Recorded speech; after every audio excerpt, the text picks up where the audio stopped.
welcome to another rambling review from Adventures in TV Land. For this adventure, we're going to talk about Inside Out 2. Now, Inside Out 2 is the sequel to the very highly popular and successful Pixar film Inside Out, which was about the emotions inside a young girl's mind and how, they interacted with a major change that took place in her life. That young girl, her name was Riley, and Riley and her family, they were back in Inside Out 2. Now, this story, it is a much smaller scale story. Riley is not moving across the country and leaving her family and home behind as she was in the first film. In this movie, Riley, basically, she just wants to get on the high school hockey team. It's set over a course of basically a few days. There's this hockey camp that she goes to, and the hockey camp is 3 days long. There's a few days that happen before that, and then a little bit afterwards. But yeah, it's set over a very short time period.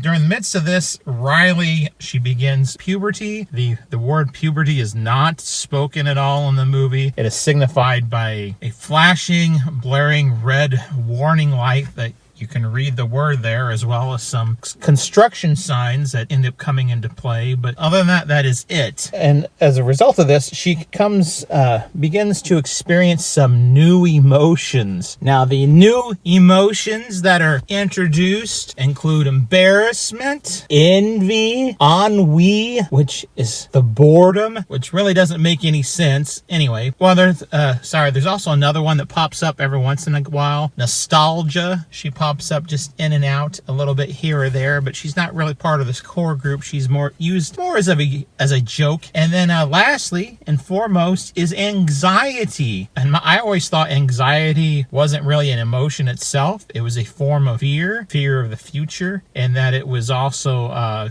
just kind of a stronger form of fear about the future than just regular fear. It was also like, a kind of a mental state more so, and also a disorder. But that is not the case made in this film. I think anxiety is just another emotion that shows up. And anxiety begins to take control of Riley's mind, and she eventually bottles all the classic emotions up: joy and sadness, fear and disgust, and takes him away and has him sent to the vault, bottles him up literally in a glass jar, and she takes over everything. Anxiety does, with a little help from the other three emotions there. All of this takes place, like I said, over the 3 days of hockey camp that Riley is attending. And so Joy and the rest of the emotions, they have to get back to the headquarters and restore Riley's sense of being and who she is. That is the short synopsis of the film. Okay, let's start with the positives of Inside Out 2. I did like the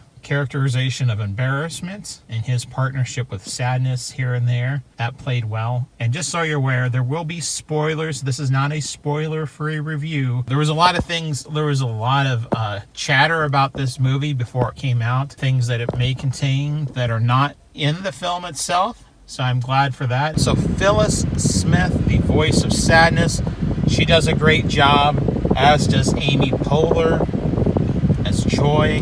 They both do really well.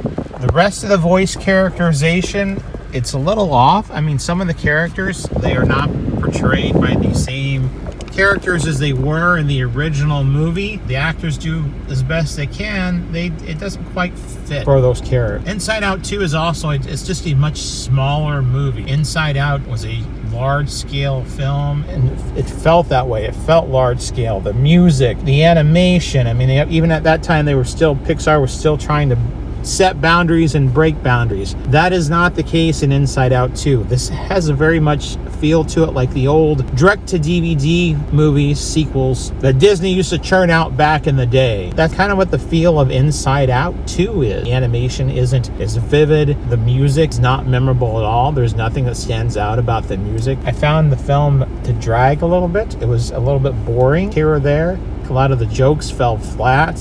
They weren't funny. The other things I liked when the classic emotions were in the vault. The characters they come in contact with there. The things that Riley is trying to hide from getting out that she enjoys. She likes a video game character and a a childhood cartoon from her past. That was a memorable scene. I mean, both kids and adults were really enjoying that and laughing in the audience. With that said, I really don't think Inside Out 2, it is not a kids movie. It might be rated PG, but it wasn't made for kids. It's made for adults, specifically mothers, with young kids. The theater I was in, it was about half full, and the kids there, by the halfway point in the movie, they were bored. They were fidgeting around. They were starting to crawl on the seats. Couldn't pay attention to what was going on. There were a couple of teenagers there I saw. They got their phones out at one point and started texting about a little over halfway through the movie. In all honesty, I didn't blame them because it was kind of slow there. It was kind of boring. Now, the parents, the mothers that were there, and the parents, they seemed to love the movie, and they were really into it for the most part. They were laughing at things that the kids didn't. They were going over their head. There are things that they talks about a rumor mill at one point in here. There's a couple other things like that kids aren't going to have a clue what it is. And like a rumor mill, I'm not for sure why was the rumor mill inside Riley's mind. A rumor mill is something outside from other people that they feeds into your mind. It's not something in your mind itself. And another thing was that, like, the characters, like the emotions, the classic emotions particularly, they didn't act like themselves in this movie. Anger, yeah, there were a few bursts here and there, but he was much more toned down version that he was in Inside Out. He's not, he didn't act angry the whole time. He didn't act like you would think anger would. There were a couple of moments when he was like almost a therapist. Same thing with Joy. Joy's, she has an emotional breakdown basically in a couple points in the movie where she actually, Joy becomes angry and she goes off on the other emotions, and then she breaks down, and it is not characteristic of what that emotion, what that character is supposed to be. It doesn't fit. So yeah, there's that part too. And then there's let's go to the whole issue of anxiety. Anxiety is made to be the villain in this movie, and rightly so, but the movie emphasizes that anxiety is something that everybody has, as you get older. It is something that you just have to, you learn to, you have to subdue it, otherwise it'll take control of your life, which is true, but not everyone has anxiety, first of all, and anxiety is not something really that the children should be discussing that way. There's going to be a lot of kids now, they're going to be blaming things in life and whatever going on anxiety, and they don't even know what anxiety is. That's kind of dangerous. That's a bad message. And they do that, especially in the after credit scenes that take place in this movie, when you see the mother's mind and you see the father's mind, and the ending of this movie where all the emotions, they kind of come together. It emphasizes that anxiety is something that everybody has, and which is not the case. Anxiety is not something everyone has. I would argue even that anxiety is not really even an emotion in and of itself.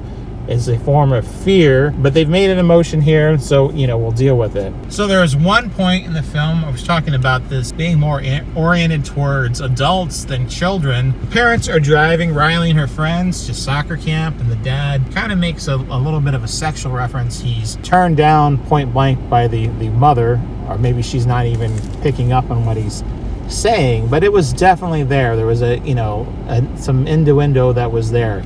Once again, this will totally probably go over most kids' heads. The fact that it's there, it's in the movie. There was no reason for it to be there in this movie, and it is. Inside Out 2 is not a bad film in the sense it's not horrible, but it is a movie I will not watch probably again. It's not on the merits of a movie, it is not as good a movie as Inside Out was at all. On a scale of 1 to 10, I would give it a 6. It is better than most of everything else that's come from Pixar the past several years, but it is barely like on the mediocre level of classic Pixar. It's not something really that, I don't think years from now, it's not something people are going to be referencing.